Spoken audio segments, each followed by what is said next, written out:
In a world ravaged by sequels, spin-offs, and unnecessary cinematic universes, Bad Robot has delivered us the perfect second installment in what is now a blockbuster franchise. Hey everybody, Alex here for Nerdy Inc., coming at you with a review of 10 Cloverfield Lane. This film bears essentially no similarities to its predecessor. It's stylistically distinct, features different characters, and takes place hundreds of miles away from the events of Cloverfield. This is, in reality, an original film wrapped up in franchise packaging, and the film is all the better for it. Much like an episode of Twilight Zone or Amazing Stories, this film tells us a horrifying new tale against a familiar backdrop, and the lack of ties to its predecessor makes the film stronger. To praise the film is to praise John Goodman, whose performance in the film is perfect. His character is complicated, and we learn new things about him with each passing moment in the film.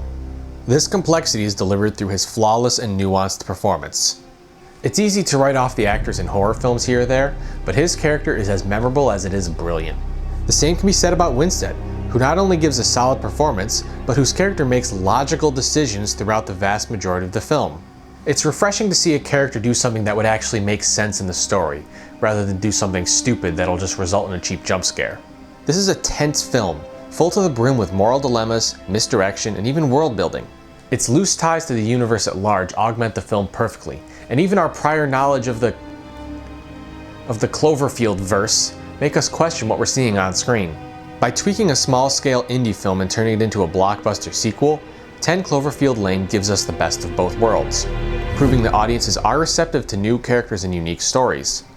Will this beckon in a new style of sequel the way that Deadpool appears to be beckoning in R-rated blockbusters? On that front, we'll have to see.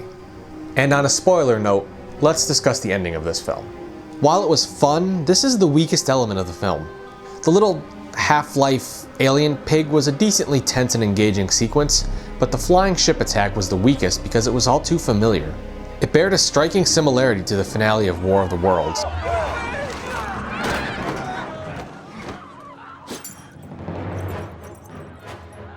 Everybody down!